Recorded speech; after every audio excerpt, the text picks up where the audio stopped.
Entonces vamos, generalmente habíamos visto en la primera clase, recuerden toda la estructura de un reporte académico, de un artículo científico, y le habíamos puesto énfasis en todo lo que tiene que ver con los análisis de datos. Generalmente ustedes se pudieron dar cuenta con los diferentes talleres que realizaron.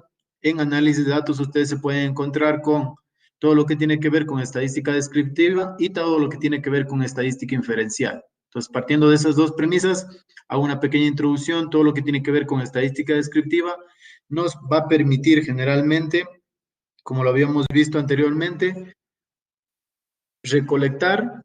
Son diferentes métodos, ¿sí? O herramientas que nos permiten recolectar, describir, visualizar y resumir información generalmente, ¿sí? ¿Cómo los o presentamos estos datos? Ya sea en un trabajo de tesis, ya sea en una ponencia para el Congreso, ya sea un artículo científico, se pueden presentar en forma numérica, por ejemplo, ya sea en tablas, o también se pueden presentar en forma gráfica, ¿sí? Entonces, generalmente, eso es lo importante que tiene que ver con la estadística descriptiva. Nos permite generar, observar o visualizar patrones de mis datos, ¿sí? Entonces, generalmente, para yo luego dar el paso a lo que tiene que ver con la estadística inferencial. Partiendo de ellos, entonces generalmente nosotros nos preguntamos, ¿cómo puedo analizar mis datos con estadística descriptiva? ¿Qué métodos hay? ¿Qué análisis hay? Esa es nuestra pregunta, ¿sí? Generalmente partimos de la primera tendencia, todo lo que tiene que ver con las medidas de tendencia central. Ustedes hayan escuchado generalmente qué son las medidas de tendencia central o para qué nos sirven. Generalmente nos sirven para, o a qué están orientados, generalmente son datos centrales de la distribución generalmente de un patrón de datos, ¿sí? Entonces, generalmente, ¿en qué se divide generalmente las medidas de tendencia central? Principalmente tenemos lo que es la media, luego tenemos lo que es la mediana y lo que es la moda. Como ustedes se pueden dar cuenta, generalmente es muy fácil calcular la media de 10 datos, de 15 datos, pero imagínense si yo tengo un set de 100.000 datos o de 1.000 datos ingresados en una tabla de Excel, por ejemplo, y los tengo que hacer manual. Entonces, generalmente, recuerden que la hoja de cálculo de Excel también es una herramienta muy útil que nos permite hacer estos cálculos. Sin embargo, generalmente se puede utilizar otros programas estadísticos, como es el caso de PAS. Entonces, generalmente, las medidas tendencia central nos permiten eso. Son valores medios o centrales de una distribución de datos, ¿sí? Generalmente de datos puntuales. Luego de ello, nosotros, como habíamos visto en las clases anteriores, recuerden que habíamos definido lo que es una muestra y una población, ¿no? Entonces, la población era todo el universo generalmente, ¿sí? Y la muestra era una parte de la población que tenía que ser representativa. Entonces, generalmente siempre se ha denominado dos fórmulas para todo lo que tiene que ver con las medidas de tendencia central, tanto para lo que tiene que ver con la muestra y también lo que tiene que ver con la población, ¿sí? Generalmente la media se representa con X, con un símbolo de menos en la parte superior, ¿sí? Que se denomina promedio o media muchas de las veces. Y tenemos lo que se refiere a la media de una población, que se representa con mu o mus, generalmente se la conoce, ¿sí? Entonces, generalmente, eso va a depender del estudio que yo esté realizando. Si yo estoy trabajando con toda la población, que sucede en muy raros casos, generalmente siempre trabajamos con una muestra, aplicamos la fórmula que tiene que ver con la sumatoria de las X, que la sumatoria de las X es simplemente los casos que tenemos, y luego dividimos por la total de los casos, ¿sí? Entonces, ¿cómo se calcula? Simplemente muy fácil. Muchos de ustedes también ya tienen conocimiento de todo lo que tiene que ver con estos tipos de análisis, ¿sí? Sumar todos los datos y dividir para el total de los datos, ¿sí? Generalmente es como se obtiene la media, ¿no? Luego de ello, tenemos aquí en esta diapositiva, les tengo un ejemplo cómo se calcula con la concentración de metales pesados, en este caso de aluminio, para la zona de control. Aquí hemos sacado que el promedio es de 7.8 de la concentración de aluminio, ¿sí? Generalmente con el caso de que hicimos en el tema 1 y en el tema 2, ¿sí? Bueno, esto lo voy a pasar rápido. Generalmente, si ustedes ya tienen un poco más de tiempo, lo pueden ir revisando. Luego de ello también tenemos lo que es la mediana, ¿sí? La mediana generalmente es, si hayan leído en el texto, es el valor central que ocupa en la distribución de los datos, ¿sí? Generalmente hay un cálculo para datos pares y también para datos impares, ¿sí? Para datos impares generalmente es el valor medio Y para datos pares, generalmente se escogen los dos valores medios y se saca la media, y ahí tenemos lo que es la mediana. ¿Sí? Generalmente eso es como se calcula todo lo que tiene que ver con la medida de tendencia central. Luego de ello, tenemos otra medida de tendencia central que tiene que ver con, bueno, aquí está el ejemplo, perdón, el ejemplo que tiene que ver con la parte de la mediana, ¿sí? Para todo lo que tiene que ver para datos pares.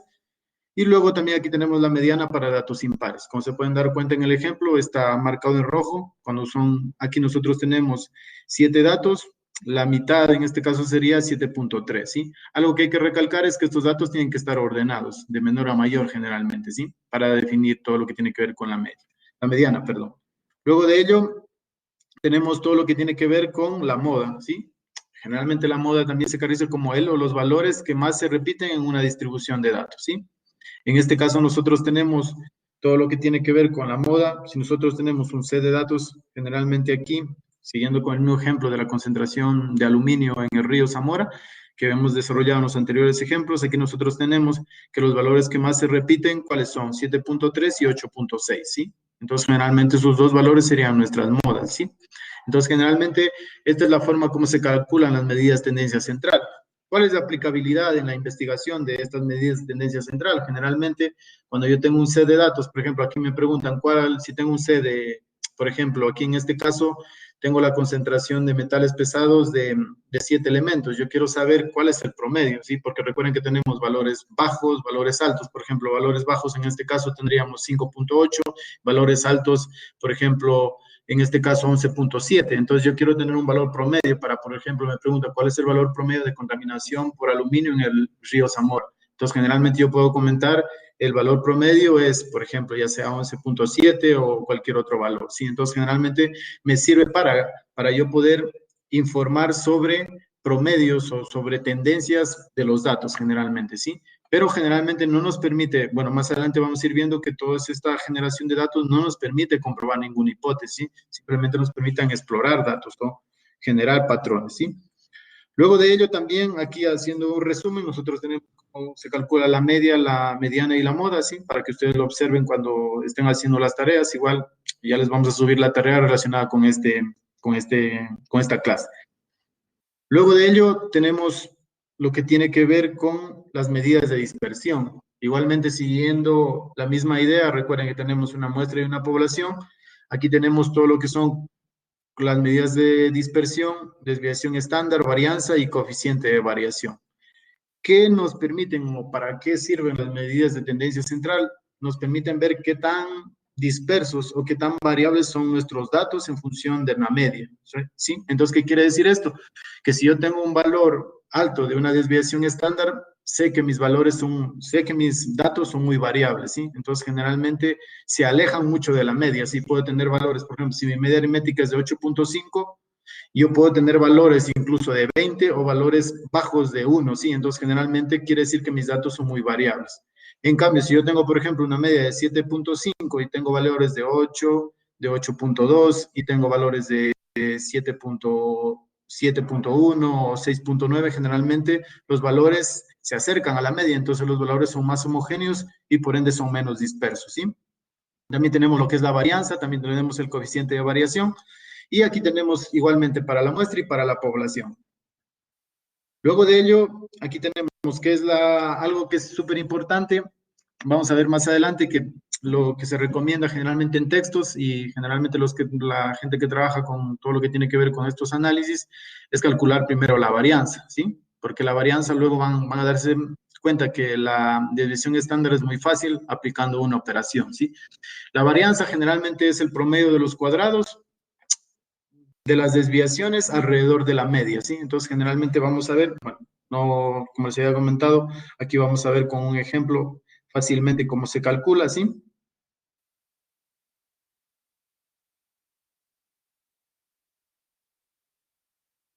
¿Qué pasó? Perdón. Aquí estamos. Entonces, vamos a generar, perdón que pasó un problema, se pasaron las diapositivas, voy a regresar.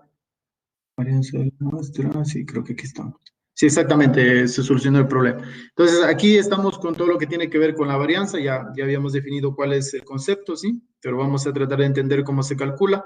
Sí, generalmente nosotros aquí tenemos la fórmula de la varianza, es la sumatoria de las X, que es simplemente los datos que estamos trabajando, de la fila 1, por ejemplo, menos el promedio, ¿sí? El promedio que está seleccionado en rojo, que es el 7.8, ¿sí? Que lo tenemos también identificado, elevado al cuadrado, dividido para n-1. N-1, ¿por qué? Se representa porque es una muestra, ¿sí? Entonces se representa con S, ¿sí? Más adelante vamos a ver para una población que se representa con sigma, ¿sí? Entonces, generalmente aquí está cómo se puede hacer el cálculo, ¿sí? Simplemente se coge el valor de la primera fila, menos el promedio, se eleva al cuadrado, y para todos los casos, ¿sí? Y se divide generalmente para n-1, en este caso, como tenemos 8 datos, menos 1 sería 7. Y obtenemos el valor de la varianza de 3.24, ¿sí? Entonces, ese sería el valor de la varianza para una muestra, ¿sí? Luego tenemos la varianza para la población, que no le restamos el 1 y simplemente esa es la diferencia, ¿sí? Entonces, y generalmente se representa con sigma, ¿sí? Que es ese símbolo que se encuentra ahí. Esto es generalmente cómo se calcula la varianza, ¿sí? Luego de ello tenemos la desviación estándar, que es la medida de dispersión más utilizada, ¿sí? Que nos permite ese grado de dispersión o variabilidad de los datos respecto al valor promedio o a la media, ¿sí? Igualmente tenemos datos para una fórmula para muestra y una fórmula para población, pero de manera fácil, ¿cómo se calcula? Simplemente sacándole la raíz cuadrada de la varianza. Entonces aquí tenemos, igualmente se representa, recuerden que la varianza se representa con S al cuadrado y para una muestra y con sigma al cuadrado para una población. La desviación estándar se presenta con una S para la muestra y con un sigma para la población. Y generalmente esa es la diferencia. Aquí vemos cómo se hace el cálculo de la desviación estándar. Les había dicho generalmente que la desviación estándar es la raíz cuadrada de la varianza. Entonces aquí tenemos, si anteriormente teníamos que era 3.24 la varianza, le sacamos la raíz cuadrada y tenemos que es 1.80 para lo que tiene que ver con la muestra, ¿sí? Y para la población igualmente, recuerden que no se le resta el n, generalmente, ¿sí? Entonces eso sería generalmente todo lo que tiene que ver con la parte de la desviación estándar de la población. Y llegamos a otro apartado que es el coeficiente de variación. Este tiene que ver mucho con valores relativos de un conjunto de datos, ¿sí? Entonces, generalmente la fórmula es muy sencilla, igualmente para la muestra y para la población. ¿Cuál es la diferencia? Para la muestra simplemente utilizamos lo que es la palabra S y lo que tiene que ver con la media aritmética, y para la población utilizamos sigma y mu generalmente, y lo multiplicamos por 100, como se puede ver en la fórmula. Esas son las diferencias, ¿sí? Entonces, generalmente es muy fácil el cálculo, igualmente lo tenemos más adelante. Aquí tenemos el coeficiente de variación para una muestra, ¿sí? Y luego tenemos el coeficiente de variación también para lo que es la población, ¿sí? Entonces, generalmente aquí es como realizamos estos cálculos, ¿sí? Entonces, de aquí ya tenemos. Entonces, para contextualizar un poco, las medidas de dispersión, ¿para qué me sirven? Generalmente las medidas de dispersión son muy eficaces en lo que tiene que ver con la variabilidad de los datos. O también todo lo que tiene que ver con valores atípicos, ¿sí? Generalmente, cuando yo tengo, por ejemplo, una mayor desviación estándar, esto implica que tengo una mayor variabilidad de datos. ¿Qué quiere decir? Que voy a tener valores, por ejemplo, si mi media aritmética es de 5, voy a tener valores incluso de 1, 1.2 y valores de 10, 10.5. Son muy variables, ¿sí? Entonces, generalmente, para eso me sirven las medidas de dispersión o de variabilidad, ¿sí? Luego de ello tenemos lo que es el rango, que se me había olvidado. Generalmente el rango igual es una variable muy fácil de calcular. Ese rango es simplemente la diferencia entre el valor máximo y el valor mínimo. Entonces sería el valor más bajo y el valor más alto, ¿sí? Esto es muy fácil calcularlo con un set de 10 datos, pero como se ha mencionado, si yo tengo un set de 5.000 datos o de 10.000 datos, necesito de un programa estadístico para hacer este cálculo, ¿sí? O por lo menos una hoja de cálculo, en este caso de Excel, ¿sí? Entonces, generalmente el valor mínimo y el valor máximo, que ya lo habíamos revisado. Y luego tenemos las medidas de, igual aquí el cálculo del rango, ¿sí? Para que ustedes lo observen, voy a ir cada vez acelerando un poco más en cosas así como estas sencillas, ¿sí? Para llegar a la parte que tiene que ver con el manejo de software para calcular todo lo que tiene que ver con estos estadísticos, ¿sí? Luego de ello tenemos todo lo que son las medidas de posición. Generalmente las medidas de exposición que son, simplemente son herramientas que dividen un conjunto de datos en grupos con igual número de datos, ¿sí? O sea, cogen una distribución de datos y las dividen en números iguales, ¿sí? O en partes iguales, como se puede ver en la figura, ¿sí? La figura, se pueden dar cuenta, es todo lo que tiene que ver con los cuantiles, a veces lo dicen cuantiles o cuartiles, ¿sí? En este caso, vamos a ir viendo cada uno de ellos. ¿En qué se dividen las medidas de posición? Generalmente tenemos los cuartiles, deciles y percentiles, ¿sí? Entonces, vamos a ir viendo cada uno de ellos, ¿sí? En este caso tenemos las medidas de posición cuartiles. Aunque parezca algo contradictorio, generalmente los cuartiles son 3 valores que dividen a un conjunto de datos ordenados en 4 partes iguales, ¿sí? Son 3 valores. Ustedes se pueden dar cuenta aquí en la presentación, tienen cuartil 1, el 25% de los datos, cuartil 2, el 50% de los datos, que siempre coincide con la mediana, y el cuartil 3, el 75% de los datos. Entonces tenemos dividido generalmente 3 valores que dividen en 4 partes iguales la distribución de nuestros datos. ¿Sí? Entonces, generalmente hasta ahí estamos con todo lo que tiene que ver con las medidas de posición. Bueno, cuando tenemos una cantidad de datos pequeña, por ejemplo, aquí podemos ver, tenemos 1, 2, 3, 4, 5, 6, 3, 7 datos, y generalmente podemos calcular cuál es el cuartil 1, cuál es el cuartil 2 y cuál es el cuartil 3 de una manera muy sencilla, con datos impares, ¿sí? Nosotros calculamos primeramente lo que es la mediana. Recuerden que la mediana es el valor medio de los datos. Entonces aquí tenemos que 7.3. Entonces de ahí luego es muy fácil calcular el cuartil 1 y luego el cuartil 3, ¿sí? Recuerden que el cuartil 1 representa el 25% de los datos, el cuartil 2 el 50% de los datos y el cuartil 3 el 75% de los datos, ¿sí? Pero esto es para datos impares generalmente, ¿sí? Que es más fácil. Y luego para datos impares, generalmente también, perdón, antes de avanzar, aquí también se puede calcular los cuartiles con fórmulas, ¿sí? O sea, aquí está el cuartil, ¿sí? Puede ver K, N más 1 sobre 4, ¿sí? En este caso, si fueran deciles, fuera sobre 10, si fueran percentiles, fuera sobre 100, ¿sí? Entonces, generalmente aquí calculamos de una manera muy sencilla, como se puede ver en la fórmula, y obtenemos la posición de cada cuartil.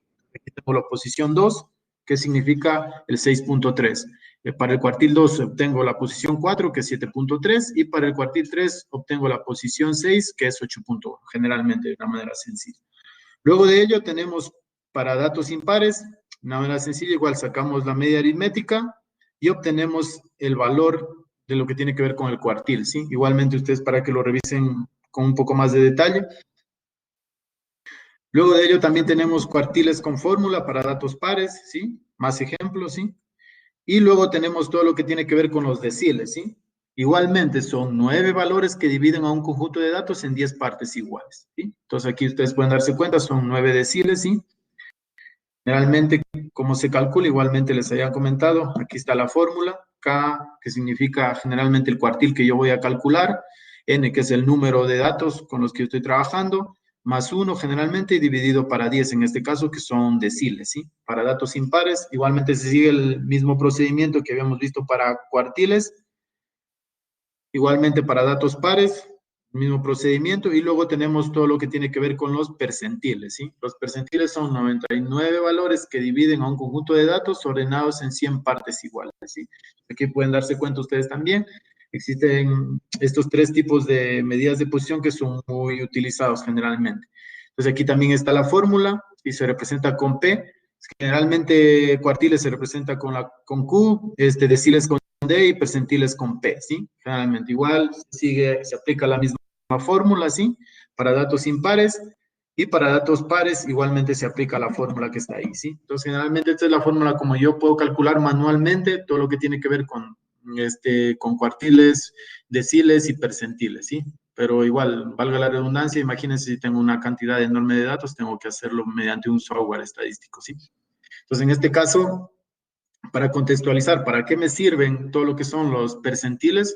También me sirven para ver tendencias de mis datos, qué tan variables son mis datos. Por ejemplo, si el 25% de mis datos representan valores comprendidos entre cualquier valor X, ¿sí? O el 50%, o todo lo que tiene que ver con el 75%. Más adelante vamos a ver que todo lo que tiene que ver con el diagrama de cajas o el diagrama de bigotes está íntimamente relacionado con todo lo que tiene que ver con las medidas de posición, cuartiles, principalmente con los cuartiles, ¿sí?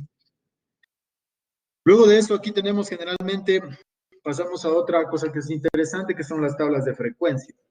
Habíamos visto también, ya hemos visto un poco las medidas de tendencia central, hemos visto las medidas de variabilidad y ahora llegamos, también hemos visto las medidas de posición y ahora llegamos a la tabla de frecuencias. ¿Qué son las tablas de frecuencias? Generalmente las tablas de frecuencias nos permiten resumir los datos en una tabla. ¿Mediante qué? Los datos de mi variable de que voy a estudiar, ¿sí? Generalmente eso es lo que me permite hacer las tablas de frecuencias, ¿sí? Generalmente, en la mayor parte de textos se observa que existen diferentes tipos de frecuencias o cálculos de frecuencias que yo debo realizar. Generalmente yo he revisado, en base a la experiencia, son 6 tipos de frecuencias que se calcula generalmente. Sin embargo, las más utilizadas son la primera, la frecuencia absoluta, la frecuencia acumulada y la frecuencia relativa. Y muchas de las veces también se utiliza la frecuencia porcentual, ¿sí? Entonces, generalmente aquí están los tipos de frecuencias que generalmente se calculan. Luego de ello, aquí tenemos la tabla de frecuencias, ¿sí? Empezamos con la frecuencia absoluta, es la cantidad de veces que aparece el valor en el estudio, ¿sí? Entonces, aquí generalmente estamos viendo cuántas veces aparece la enfermedad 1, cuántas veces aparece la enfermedad 2, y cuántas veces la enfermedad 3, y cuántas veces la enfermedad 4, ¿sí? Generalmente es la frecuencia. Muy fácil de calcular, aquí está la fórmula, ¿sí? Que voy a pasar un poco rápido porque generalmente esto es muy sencillo. Luego tenemos la frecuencia acumulada. Simplemente aquí se puede dar cuenta la fórmula, es ir sumando la frecuencia absoluta. Por ejemplo, la frecuencia absoluta en la primera sería 6, le suma el 14 que serían 20 y así sucesivamente. Entonces tendría calculado mi frecuencia acumulada, ¿sí? Luego de ello tengo lo que tiene que ver con la frecuencia relativa, es el cociente entre la frecuencia absoluta y el número total de datos, ¿sí? Entonces generalmente voy dividiendo el 6 para 90 me da 0.06, ¿sí? Y así sucesivamente. Entonces obtengo lo que es la frecuencia relativa.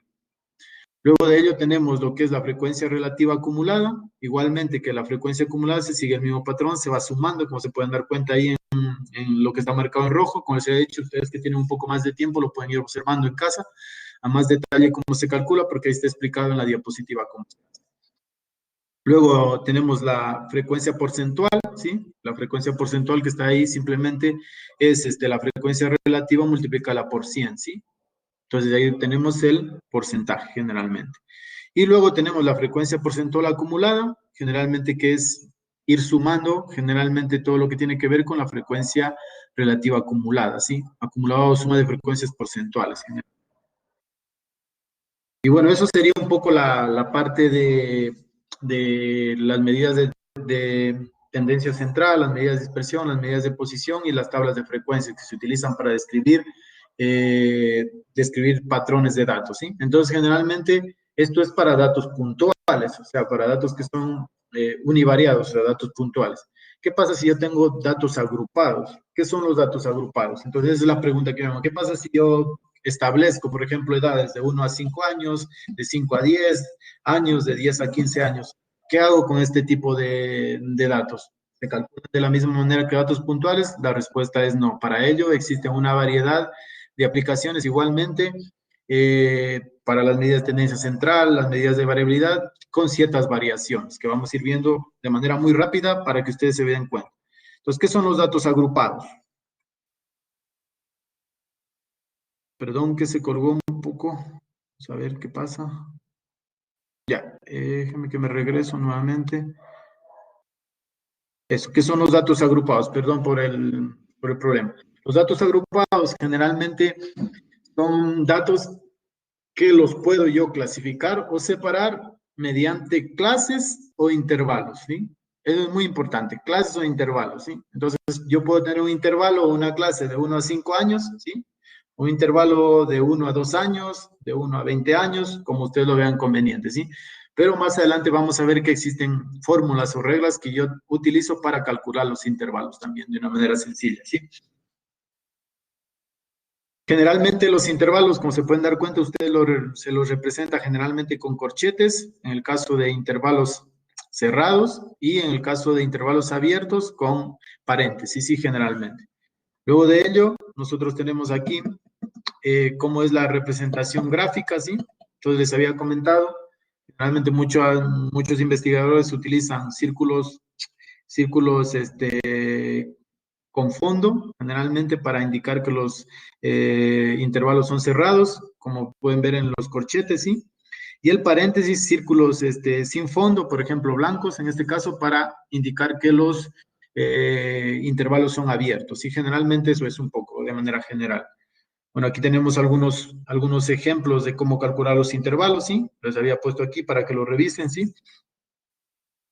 Luego de ello es la pregunta, ¿sí? Ya sé que tengo un set de 1000 datos y quiero establecer clases o intervalos. ¿Cómo lo hago? ¿Lo hago manualmente? O sea, yo como investigador digo, voy a poner una amplitud de 5 o una amplitud de 20, una amplitud de 30. Eso ya va a depender. Generalmente hacerlo manual, si yo tengo 20 datos es muy sencillo, pero si yo tengo un set de 5000 datos es muy complejo. Entonces, para eso existen fórmulas para yo poder aplicar esto. Entonces, aquí, por ejemplo, para yo establecer los intervalos o las clases, generalmente la más utilizada es la regla de Sturges, ¿sí? Generalmente, ¿cuál es la fórmula?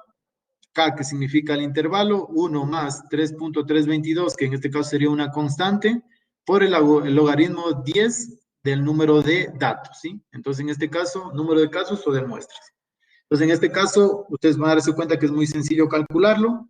Aquí tenemos la parte de otra fórmula también que tiene que ver con la regla de Stokes, ¿sí? La más utilizada, generalmente la que yo les recomiendo, es la que tiene que ver con la regla de Sturger, ¿sí? Generalmente para determinar los intervalos, ¿sí? Entonces, generalmente aquí es muy fácil. Si yo ya tengo mis datos, tengo 5000 datos, aquí el logaritmo 10 de 5000 y nada más. Y con eso ya tendría el número de intervalos que yo necesito, ¿sí? No es nada complicado. Luego de ello, nosotros nos hacemos otra pregunta. ¿Puedo calcular medidas de tendencia central, dispersión y posición para datos agrupados? La respuesta es sí. Se siguen los mismos procedimientos que vimos para las anteriores medidas de tendencia central para datos puntuales, sino que aquí ya se incluye todo lo que tiene que ver con la tabla de frecuencia, ¿sí? Esto lo voy a pasar muy rápido igualmente. Aquí les he puesto un ejemplo, la medida de tendencia central. Miren, simplemente aquí un dato súper importante que se incluye es todo lo que tiene que ver con los intervalos. Ustedes pueden darse cuenta aquí, edad, de 2 a 4 años, de 4 a 6 años, de 6 a 8 años, de 8 a 10 años, de 10 a 12 años. Y se ve generalmente todo lo que tiene que ver con la frecuencia, ¿sí? La frecuencia. ¿Cuántas veces aparecen estos datos? Por ejemplo, entre 2 a 4 años, ¿cuántos datos hay? 6, 5, 4, 5, ¿sí? Generalmente. Y los cálculos se realizan generalmente con las siguientes fórmulas y generalmente siguiendo los mismos procedimientos que se hace para las medidas de tendencia central o de dispersión para datos puntuales, ¿sí? Pues generalmente aquí tenemos igualmente las medidas de dispersión, tenemos las fórmulas, ¿sí? Para que ustedes las revisen en casa, ¿sí? Luego de eso también tenemos todo lo que tiene que ver con la desviación estándar, igualmente tenemos cómo es la fórmula para calcularlo. Eso es generalmente. Y luego también tenemos las medidas de dispersión, aquí tenemos el coeficiente de variación, cómo se calcula también. El rango igualmente, recuerden que habíamos visto el rango cómo se calcula para datos puntuales, aquí también está para datos agrupados. Y también tenemos las medidas de posición, igual los cuartiles, se dan cuenta aquí está explicado qué significa para cada una de las fórmulas, ¿sí? Como les había comentado, vamos a ir corriendo un poco en ciertos aspectos y cualquier duda que ustedes tengan, igual me la pueden hacer por vía chat aquí en el entorno virtual, porque hay cosas que yo estoy pasando muy rápido, ¿sí? Porque generalmente son cosas que generalmente se las necesitamos un poco más de tiempo para ir explicando cómo calcularlas manualmente, ¿sí? Y ahí estos cálculos se los puede hacer en un programa, ¿no? Luego de eso tenemos la medida de posición, igualmente los deciles, siguiendo la misma noción de que hicimos para datos puntuales. Aquí está la fórmula, así como se calcula. Luego también tenemos para lo que son los percentiles, igualmente tenemos cómo se calcula cuando ustedes trabajen con datos agrupados, ¿sí? Generalmente datos agrupados, hay muchos estudios que se trabaja, por ejemplo, en todo lo que tiene que ver de enfermería, economía, sí, también se trabaja mucho con todo lo que tiene que ver estos datos. Luego de ello tenemos la tabla de frecuencias. La tabla de frecuencias, aquí están los pasos, cómo se puede realizar. Primero calculo el rango, luego calculo los intervalos con la regla de Sturger, ¿sí? Luego calculo la amplitud, aquí está cómo se la calcula. Luego calculo la marca de clase, ¿sí? La marca de clase que en este caso es X. La marca de clase es muy sencilla, es simplemente sacar el promedio del intervalo, ¿sí? 2 más 4, en este caso que es 6, dividido para 2 igual 3, ¿sí? Es muy sencillo. Y para sacar todo lo que tiene que ver con las frecuencias, generalmente aplicamos el mismo procedimiento que las frecuencias para datos puntuales, ¿sí? Entonces, generalmente, para que se hagan una idea por qué incluí un poco lo que tiene que ver con datos agrupados, porque es necesario ver todo lo que tiene que ver los gráficos de histogramas. Los gráficos de histogramas utilizan datos agrupados porque se trabaja en intervalos, ¿sí? Entonces, por esa razón es que iba a mencionar un poco de los datos agrupados, ¿sí? Luego de ello tenemos la parte que tiene que ver con, llegamos a otra parte que es muy importante, cómo puedo visualizar mis resultados, o sea, cómo puedo yo observarlos a mis resultados. Ya vi que puedo presentarlos en manera de tablas, por ejemplo, en manera numérica, ¿no? Pero ahora yo digo, hay ciertos aspectos o ciertas investigaciones, perdón, que es mejor visualizar un patrón al observar un gráfico o una figura. Entonces, dentro de eso vienen lo que son los gráficos exploratorios, ¿sí? Entonces, generalmente ya vimos todo lo que tiene que ver medidas de tendencia central, medidas de dispersión, medidas de posición, tabla de frecuencia, ¿sí? Y ahora llegamos, tanto de datos puntuales como de datos agrupados, ahora llegamos a los gráficos exploratorios. ¿Qué me permiten los gráficos exploratorios? Me permiten en una primera instancia visualizar, luego resumir y luego graficar la información. Es decir, presentar los resultados en forma gráfica. Entonces, ustedes se pueden dar cuenta, aquí tenemos 3 gráficos. Tenemos un gráfico que es un histograma, luego tenemos un diagrama de barras y luego tenemos un diagrama de bigotes, ¿sí? Entonces, generalmente, esos 3 gráficos son los que yo he puesto en esta diapositiva, ¿sí? Entonces, generalmente, a veces es más fácil resumir la información en un gráfico que en una tabla. Entonces, vamos a ir viendo cuáles son los gráficos para responder, para representar mis resultados o presentar mis resultados. Generalmente, yo tengo varios gráficos, vamos a ir viendo cada uno de ellos. Aquí tenemos los primeros, que es el diagrama de barras, ¿sí? El diagrama de barras es muy sencillo de aplicarlo, ¿sí? Yo creo que la mayor parte de nosotros haya tenido experiencia trabajando en Excel, se puede hacer fácilmente diagramas de barras, ¿sí?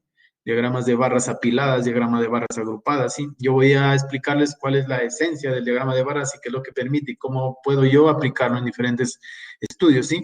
Entonces, generalmente la variable que va en el eje X, en este caso puede ser cualitativa o también cuantitativa, ¿sí? ¿Y cuál es la variable que va en el eje Y? Puede ser una variable, en este caso, yo he puesto la variable cuantitativa, pero sin embargo, generalmente la mayor parte de diagramas de barras enfocados o diagramas de barras sencillas están enfocados con la frecuencia absoluta, ¿sí? Es decir, por ejemplo, si yo estoy midiendo la concentración de algún metal, ¿sí? Ver generalmente cuál es el valor absoluto de ese metal, ¿sí? Entonces, generalmente aquí ustedes van a darse cuenta que la longitud de la barra explica la suma de los valores de la categoría, ¿sí? Entonces, generalmente aquí podemos darnos cuenta, bueno, no se ve muy bien, pero la tercera barra es la que tiene el mayor longitud, ¿sí? Entonces, generalmente es la que tiene la mayor frecuencia acumulada. En este caso, como yo estoy trabajando con zinc, el mayor valor de zinc, ¿sí? Entonces, generalmente se puede encontrar en la zona céntrica. De manera general, entonces, con este gráfico yo puedo decir que hay un patrón que me indica que la zona centro y sur son las que presentan una mayor concentración de zinc, por ejemplo, ¿sí? Porque yo veo que las barras son más altas, ¿sí? En comparación con las barras de la zona centro, la zona control y la zona norte, que son un poco más bajas, ¿sí? Entonces, generalmente viendo estos gráficos, yo puedo hacerme una idea o tener una tendencia mencionando que generalmente la parte de mis datos, generalmente va a haber diferencias entre la concentración de metales en las diferentes. Entonces, generalmente algo súper interesante con los gráficos de barras es que están íntimamente relacionados con eso, dar a conocer los valores que yo estoy midiendo en una diferente categoría, ¿sí? Entonces, generalmente esto tiene que ver con los gráficos de barras. Luego tenemos lo que tiene que ver con los diagramas de pasteles, ¿sí? Generalmente los diagramas de pasteles son la proporción que aparece un dato en relación a todos los datos en una circunferencia, ¿sí? Una circunferencia o un pastel, ¿sí? En este caso, aquí nosotros podemos dar cuenta que hay un gráfico con diferentes colores y los diferentes colores representan esa proporción, ¿sí? De cada categoría, ¿sí? Entonces, en ese caso, Para hacer los diagramas de pasteles, generalmente en el software ya se incluye todo lo que tiene que ver la fórmula de cómo generar la ubicación y el porcentaje que ocupa en el pastel cada una de las categorías. En este caso la fórmula es muy sencilla de aplicarla. Mira, les he puesto un ejemplo para, en el caso de, hay muchas veces que se lo puede realizar manual, ¿sí? Cuando son pocos datos. Aquí ustedes pueden darse cuenta que la fórmula es muy sencilla. Se pone los 360 grados, que es la circunferencia, se divide para la, en este caso, la frecuencia total, que es 25, y generalmente, ¿cuántos son los datos generalmente que yo voy a tener? En este caso 6, y obtengo que son 86.4 grados, y generalmente es como lo calculo. Luego de ello tengo lo que son los gráficos denominados histogramas. Generalmente los histogramas, les había dicho, están enfocados a datos agrupados. Indican la frecuencia de un hecho mediante la distribución de los datos, ¿sí? Y aquí está claramente que el ancho de la barra generalmente tiene que ver con el ancho del intervalo, ¿sí?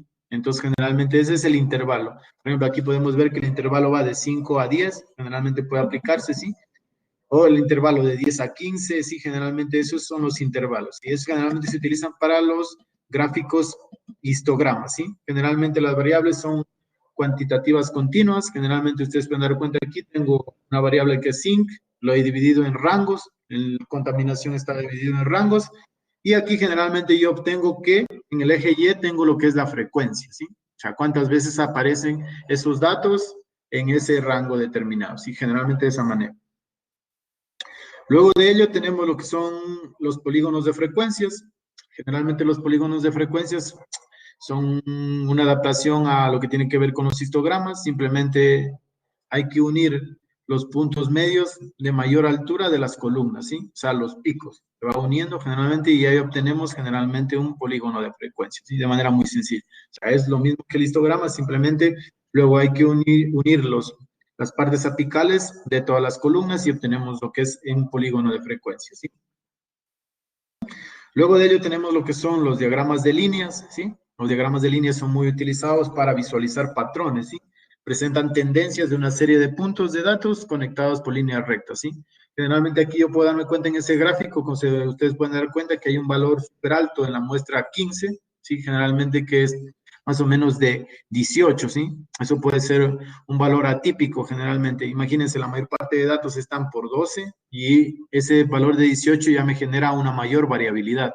Si se dan cuenta, la mayor parte de datos también están relacionados con todo lo que tiene que ver con las medidas de tendencia central, ¿sí? Con las medidas de variabilidad también, con las medidas de posición, ¿sí? Entonces, generalmente, los gráficos de líneas, nosotros tenemos las muestras en el eje X, las muestras, individuos, lo que ustedes quieran, y la variable en este caso que es cuantitativa, que es la variable Y, que generalmente en este caso es la concentración de zinc, ¿sí? Entonces, generalmente se puede generar no solo un único gráfico de líneas, ¿sí? Se puede generar una o más series en un gráfico de líneas, como vamos a ver, ¿sí?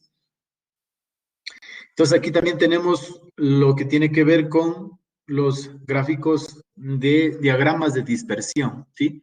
Los diagramas de dispersión generalmente son muy utilizados entre dos variables cuantitativas, ¿sí? No se puede trabajar con variables cualitativas con diagramas de dispersión, ¿sí? Entonces aquí lo que estoy yo tratando de ver es la relación que existe entre la concentración de aluminio y de zinc, ¿sí? Entonces ustedes se pueden dar cuenta aquí, a medida que sube la concentración de aluminio, también la concentración de zinc va subiendo, ¿sí? Entonces parece que indicaría que hay una relación positiva, ¿sí? A medida que sube la concentración de aluminio, también sube la concentración de zinc. Entonces, generalmente parece que existe una relación positiva directa, ¿no?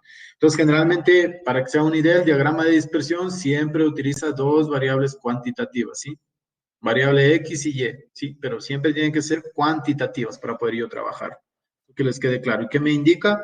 Esto me indica un patrón. Aquí yo puedo darme cuenta que existe una tendencia. Entonces yo puedo decir, hay una tendencia. Sin embargo, todavía no puedo comprobar mi hipótesis de que el aluminio depende de la concentración de zinc, ¿sí? Porque no estoy haciendo todavía ningún análisis inferencial. Simplemente estoy buscando patrones. Luego de ello tenemos lo que tiene que ver con el diagrama de bigotes, ¿sí? Aquí tenemos el diagrama de bigotes. Les había dicho que está muy relacionado con lo que tiene que ver con los cuartiles, ¿sí? En este caso, la relación entre una variable cualitativa y una variable cuantitativa. Eso sí también, por ejemplo, en este caso tenemos zona, recuerden que son 4 zonas, y la variable cuantitativa es zinc. Entonces tenemos zinc, está dado en números, y la zona está dado en cualidades, ¿sí? En este caso tenemos centro, sur, norte, ¿sí? Entonces generalmente son categorías, ¿sí? No son numéricas. Entonces en este caso tenemos una relación entre una variable cuantitativa y una variable cualitativa. Entonces aquí generalmente está explicado un poco cómo se puede interpretar lo que tiene que ver con el diagrama de bigote, ¿sí? Tenemos el rango mínimo, el rango máximo, tenemos los 3 cuartiles, el cuartil 1 que representa el 25% de mis datos, el cuartil 2 que es la mediana generalmente, que es el 50% de datos, y el cuartil 3, bueno, generalmente aquí hay un error que es el 75% de datos, ¿sí? Entonces generalmente estos dos gráficos que vimos últimamente, el gráfico de barras y el gráfico, perdón, el gráfico de dispersión, y el diagrama de cajas o de bigotes generalmente son muy utilizados para ver correlaciones, patrones de correlaciones, ¿sí? Entonces, generalmente es muy importante trabajar con estos gráficos, ¿sí? Y bueno, ya partiendo para, justo tenemos unos 5 minutos para explicarles de manera rápida, porque aquí está detallado el tutorial para ir haciendo cada uno de los análisis que mencioné anteriormente en teoría, ¿sí? En paz, les voy a ir explicando generalmente cómo se va desarrollando, pero de una manera súper rápida, porque ustedes van a tener la presentación y ahí van a ir viendo cómo se calcula cada uno de los análisis, ¿sí? Y como recuerden que esperemos que todo esto se normalice prontamente, entonces tendremos la parte práctica para hacer tanto estos análisis en el programa estadístico PAS, y también tenemos para realizar en el programa estadístico R, ¿sí? Entonces vamos a hacer en los dos, todos los análisis que vamos a realizar. Entonces, ya después de que yo he revisado qué son las medidas de tendencia central y todo lo que tiene que ver con medidas de dispersión, de posición, tanto de datos puntuales como de datos agrupados, también hemos visto cuáles son los gráficos exploratorios, cómo puedo utilizarlos. Entonces ya viene la pregunta.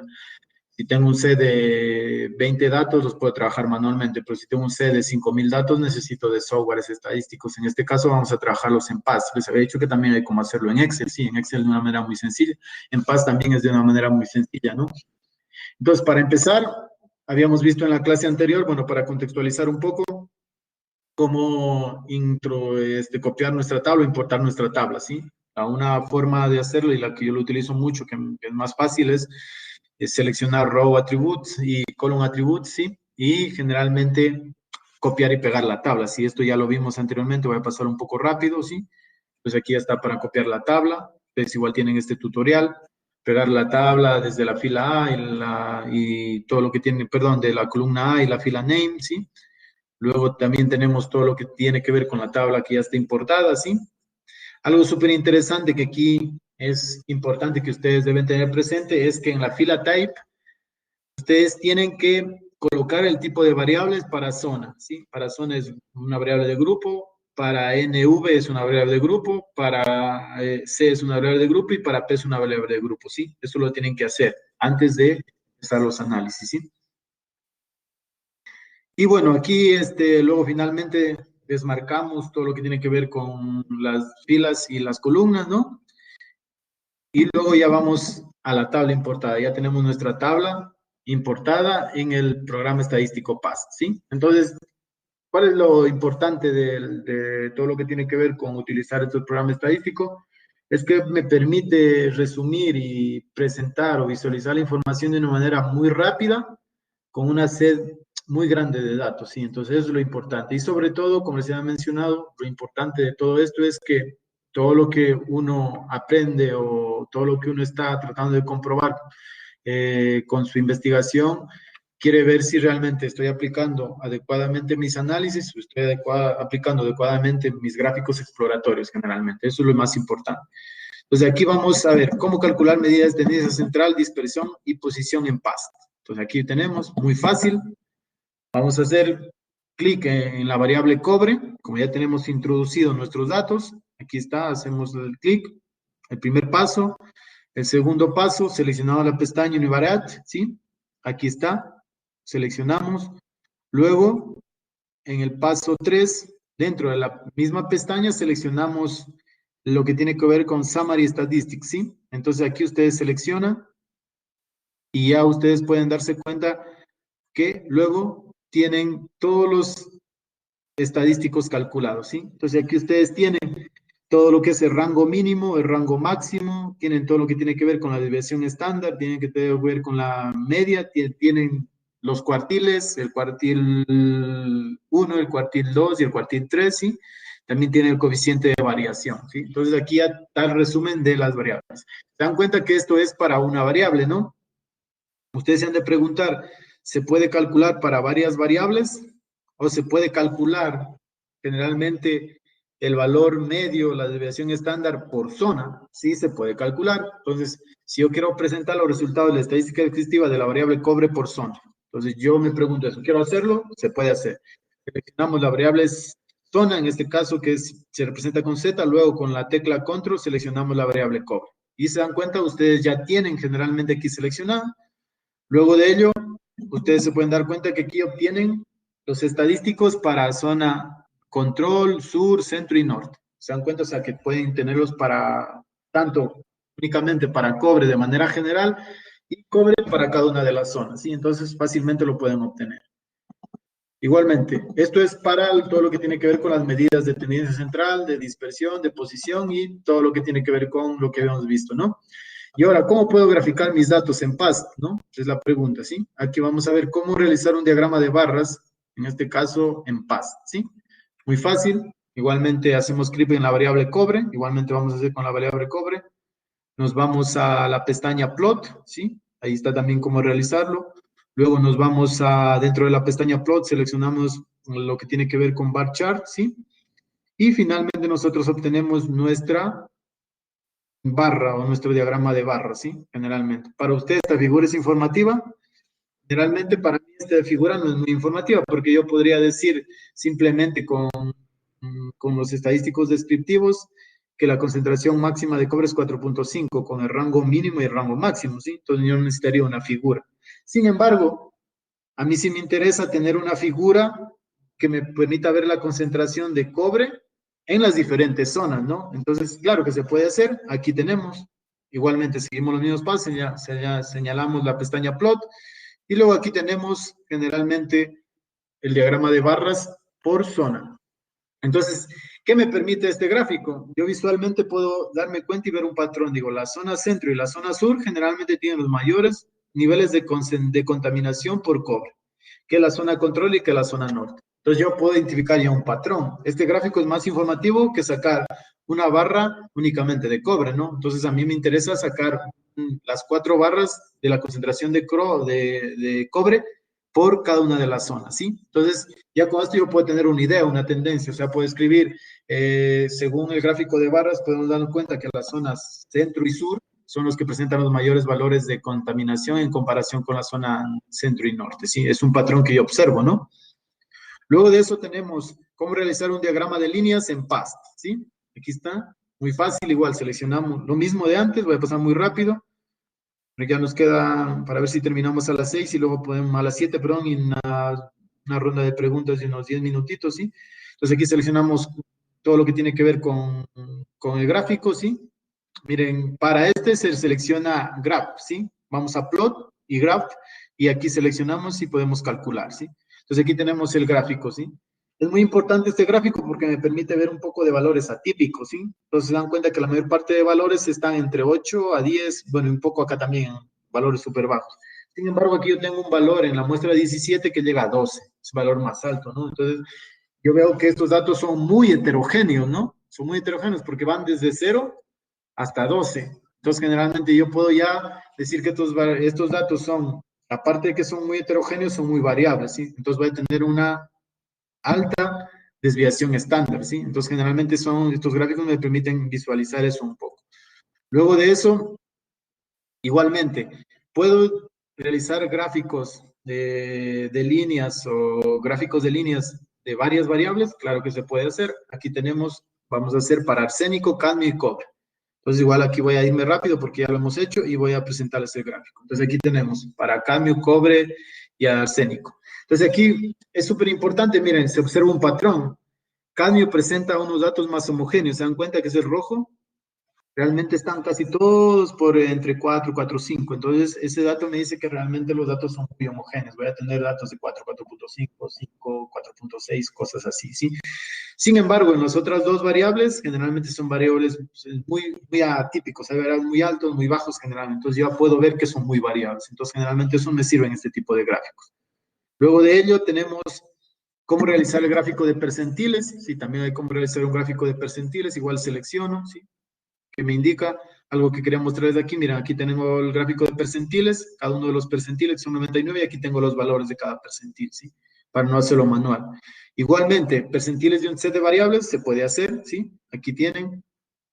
Miren, aquí generalmente nosotros tenemos los percentiles de cada uno de ellos, ¿sí? Y aquí está marcado cuáles son los percentiles y los valores, ¿sí? Entonces, generalmente se puede hacer gráficos de percentiles sin problema. Y luego tenemos cómo realizar un diagrama de cajas en paz. Se puede realizar de una sola variable de cobre, ¿sí? Sin embargo, igualmente aquí vamos a explicar, vamos dentro de la pestaña, igual en plot, dentro de la pestaña plot, seleccionamos bar chart o box plot, y en este caso, dentro ya de la pestaña seleccionamos box plot, ¿sí? Entonces aquí ya tenemos el gráfico. ¿Sí? Igualmente el gráfico del box plot es un gráfico súper importante porque me permite identificar valores máximos, mínimos, me permite también ver los diferentes cuartiles, sí, también la mediana, sí, entonces generalmente es muy, muy importante. Pero la pregunta que les hago, ¿para usted esta figura es informativa? Para mí, un poco general. Entonces yo digo, mejor me interesa hacer por zona. Igualmente se puede hacer, ¿sí? Entonces vamos aquí, calculamos y aquí nosotros tenemos el gráfico de lotes o el gráfico de cajas, ¿sí? Entonces aquí tenemos, ahí fácilmente ustedes pueden dar cuenta que en la zona centro y norte, centro y norte, centro y sur, perdón, hay mayor concentración que en las zonas control y en la zona norte, ¿sí? Entonces generalmente aquí yo puedo ver este patrón, mayor concentración de cobre en el centro. Eso es lo que yo puedo poner en mis resultados. Se ve un patrón de mayor concentración en eso, pero como les había mencionado, hay que tener presente que todavía no estoy comprobando ninguna hipótesis, ¿sí? Luego de ello, presentamos el diagrama de violín, ahí mismo se puede hacer el diagrama de violín, ¿sí? Se lo puede ver ahí si ustedes quieren realizarlo, lo pueden probar, ¿sí? Y luego, cómo realizar un diagrama de dispersión o un gráfico X e Y que se llama en paz, ¿sí? Ese gráfico correlacional. Algo súper importante que les quería mencionar aquí, que este gráfico, recuerden que se realiza entre dos variables cuantitativas. Y es muy importante, nos vamos a la variable plot, perdón, a la pestaña plot, luego nos vamos a XYGraph, ¿sí? Y luego generalmente obtenemos este patrón, ¿sí? Patrón de puntos, cadmio y cobre. Se dan cuenta que a medida que el uno sube, el otro también sube. Entonces puede haber una regresión lineal. Entonces yo puedo decir que generalmente mis resultados, a medida que cobre sube, también el cadmio se incrementa o cosas así por el estilo, ¿sí? Entonces generalmente es la forma como yo puedo representar los datos. ¿Y cómo realizar un histograma? Generalmente el histograma es muy fácil, ¿sí? Voy a pasarlo un poco más rápido. Igual voy a hacer un histograma de cobre dividido en clases, ¿sí? Igual me voy a plot, luego me voy a la pestaña histograma y aquí me puedo dar cuenta que genero el histograma y aquí también tengo los valores más altos, tengo el ancho de las clases, ¿sí? Y todo lo demás, ¿sí? Entonces generalmente el histograma me permite ver eso también, todas las clases que se repiten en los diferentes rangos o intervalos, ¿sí? Entonces generalmente es súper interesante también trabajar con este tipo de datos. Bueno, y eso es finalmente para contextualizar ya todo lo que hemos revisado. Como se ha hecho, íbamos a ir muy rápido en ciertos aspectos.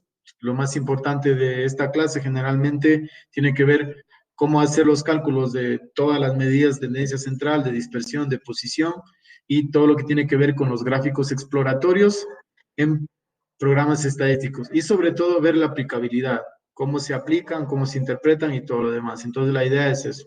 Entonces con esto hemos finalizado la clase del día de hoy.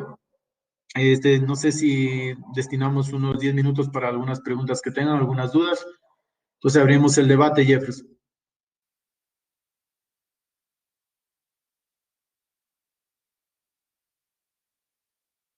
Jefferson,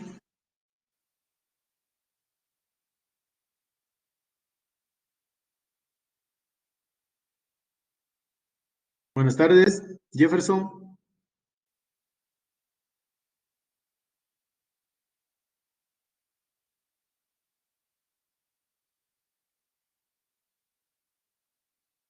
buenas.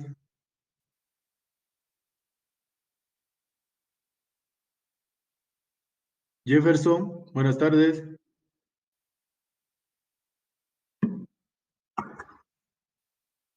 Aló, aló.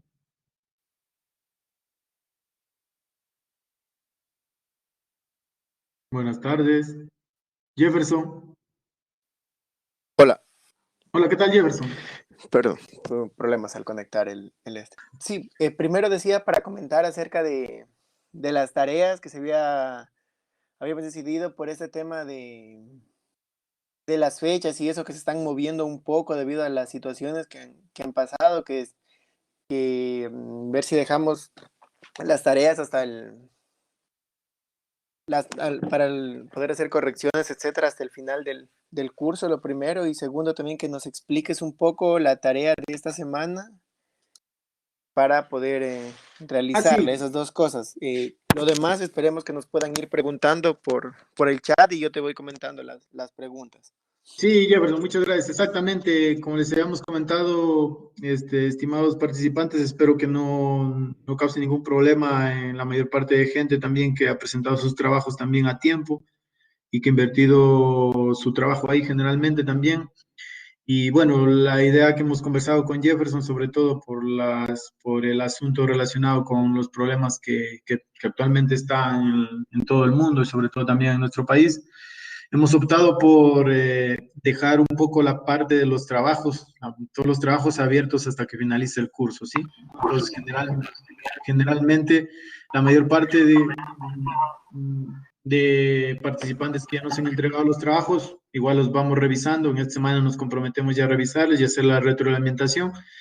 Y como recuerden, también otra cosa súper importante que ahora vamos a mencionar es sobre todo el avance del proyecto de investigación.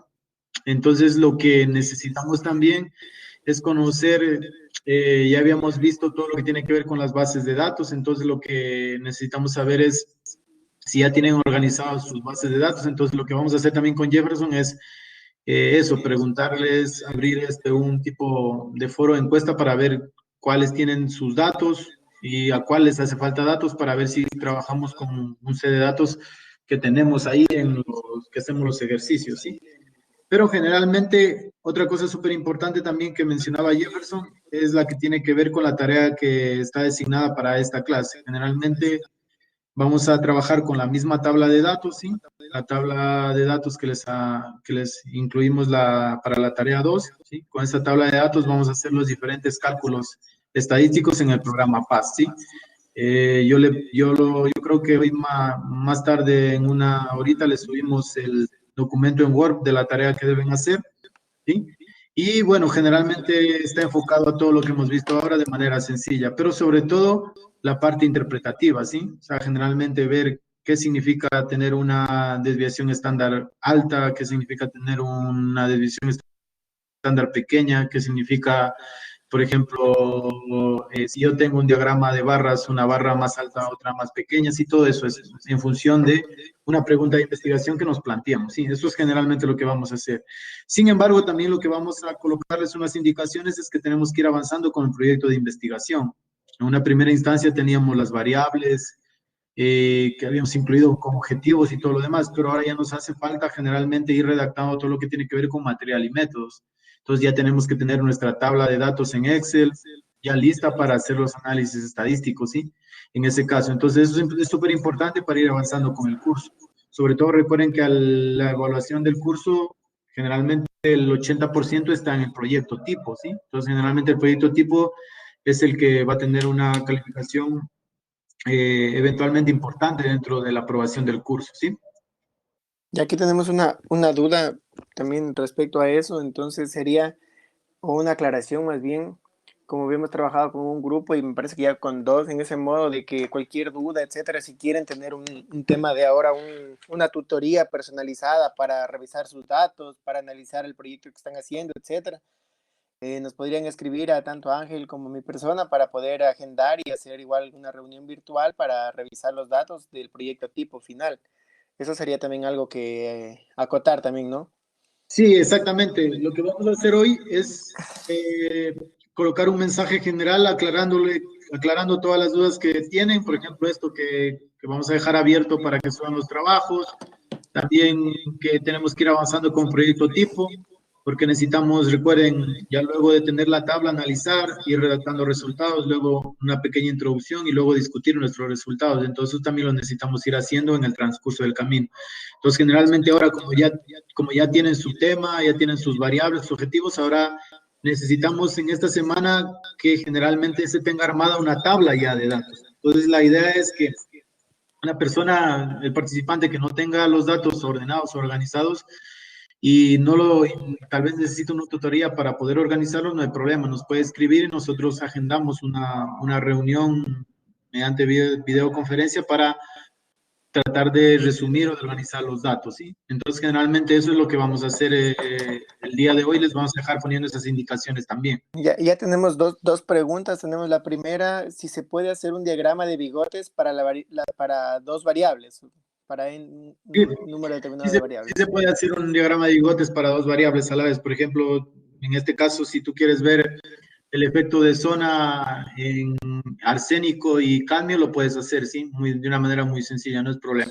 Sí, el proceso es el mismo, nada más en el PAST. proceso es el mismo. Ya, otra pregunta, ¿por qué en el diagrama de dispersión solo usamos datos cuantitativos, no podemos usar cualitativos, aunque es más por el tema de la representación, tanto en los ejes, pero...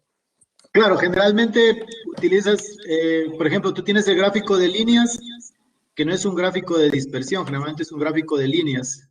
Generalmente ese te permite representar, por ejemplo, el caso de una variable numérica en función de las muestras, pero el gráfico de dispersión, el gráfico X e Y, generalmente te habla de una relación entre dos variables cuantitativas, ¿sí? Porque no te va a permitir realizar, para eso tú tienes, si quieres analizar la relación entre una variable cuantitativa y cualitativa, tienes el diagrama de caja, ¿sí? Entonces, generalmente, siempre para cada pregunta de investigación, siempre tú tienes que elegir el gráfico que se adapta a tus datos, ¿sí? Entonces, generalmente de eso va a depender mucho también. ¿Se puede calcular el cuartil 4? El cuartil 4, generalmente, el cuartil 4 es... No hay cuartil 4. Generalmente, les había comentado que los cuartiles generalmente son 3 valores que dividen a una distribución de datos en 4 partes iguales. Entonces, el 25%, el 50%, el 75% y lo que resta, ¿sí? Pero generalmente, recuerden que toda la distribución de datos es un 100%. Entonces, generalmente, si ustedes quieren decirme cuál es el último cuartil de esos datos, generalmente si yo tengo un C de 100, es 100 el último cuartil, ¿no? Entonces, generalmente eso va a depender, ¿sí? Listo. Una consulta sobre que si todo lo aprendido hoy corresponde al módulo de estadística descriptiva. Sí, todo lo que vimos hoy es estadística descriptiva. Tiene que ver con la estadística descriptiva, todo lo que tiene que ver con medidas de tendencia central, medidas de dispersión, todo lo que tiene que ver con medidas de posición y la tabla de frecuencias, y luego todo tiene que ver con los gráficos exploratorios. Todo lo que hemos visto hoy, generalmente únicamente nos sirve para generar patrones y visualizar, ¿cómo se llama? Y de resultados, generalmente de lo que yo estoy investigando, ¿sí? Pero todo esto que hemos visto ahora no te permite comprobar ninguna hipótesis o relación entre variables, ¿sí? Porque no estamos infiriendo datos de una muestra de una población, simplemente estamos explorando, analizando y generando patrones, nada más, ¿sí? Claro, y un dato también importante acerca de esto es que la aplicabilidad en tanto PAST como en R, que de momento también se lo puede aplicar tanto en PAST como en el software R. Exactamente, eso es lo chévere de que vamos a tener la parte práctica, es que igual tenemos preparado el mismo curso, así de esta manera, pero para R. ¿Qué quiere decir? Que tenemos un script, que es un documento donde se detalla cómo hacer cada análisis y cómo hacerlo en R. Entonces, generalmente vamos a trabajar los mismos análisis que hacemos en PAS en R, sin ningún problema. Entonces, vamos a ver cómo se hace un diagrama de cajas en R, vamos a ver cómo se hace un diagrama de barras en R, vamos a ver cómo se calcula una media en R, vamos a ver cómo se hace un diagrama de dispersión en R también, sí, generalmente todo eso lo vamos a hacer. Y los archivos y documentos que se generen en este caso serán subidos a un repositorio, bueno, para los que manejan GitHub, en un repositorio de GitHub, donde ustedes podrán acceder a los archivos, mirarlos, descargarlos y probarlos en su propia computadora con el RStudio, sería en este caso. Exactamente, lo que vamos a intentar es eso, que en la parte práctica, igualmente, en el caso de algunos, si necesitan ya adelantar sus datos en R y quieren aplicar alguno de estos análisis, o sea, es simplemente comunicarse con nosotros. O sea, agendar, decir, yo necesito, ya tengo mi tabla de datos y necesito adelantar con el proyecto tipo. La idea es eso, estimados participantes, adelantar con el proyecto tipo, ¿sí? No dejarlo para el final. Entonces, generalmente, ahora estamos en una etapa súper importante del curso donde ya hemos visto cómo generar el tema, los objetivos, ya hemos visto cómo distinguir las variables, ya hemos visto cómo organizar nuestras tablas y ahora ya hemos visto cómo analizarlas en la primera etapa de estadística descriptiva. Entonces, ya deberíamos estar con nuestro proyecto tipo en esta etapa durante esta semana y la otra, ¿sí? Entonces, generalmente ya deberíamos tener redactado un poco de materiales y métodos que ya esté un poco listo, porque ya tenemos los análisis estadísticos que hicimos y todo lo demás. Y la siguiente semana que vamos a ver estadística inferencial, los principales análisis también a ver si se aplican a la mayor parte de sus datos.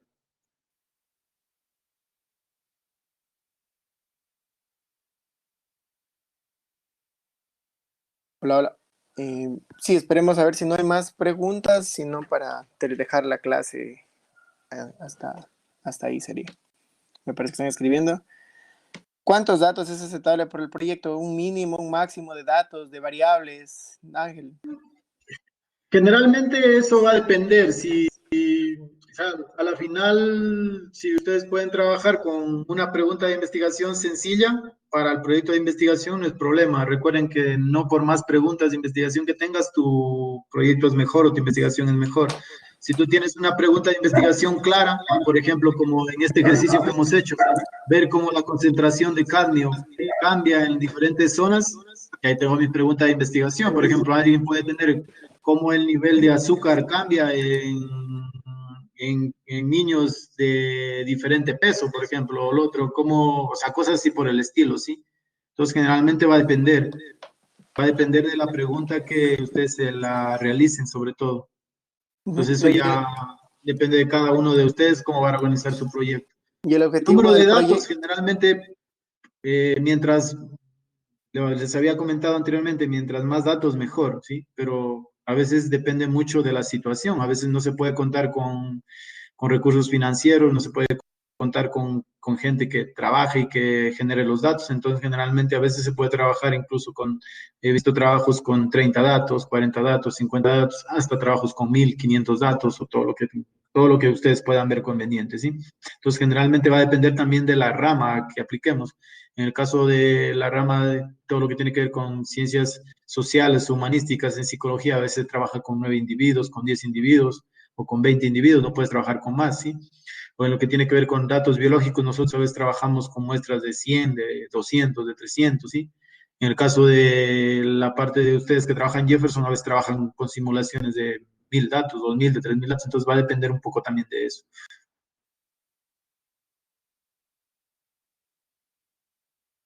Y ahí solo para puntualizar el tema del proyecto, el objetivo del proyecto es eso, la estadística que estamos utilizando, verla, o lo que estamos aprendiendo, verla plasmada en un proyecto. Por eso se les está pidiendo o se ha dado mayor peso al proyecto tipo, para que el curso no solo se quede ahí en lo que aprendí, en lo que vi, en manejar el software, sino en cómo manejé el software, qué es lo que aprendí y cómo lo apliqué.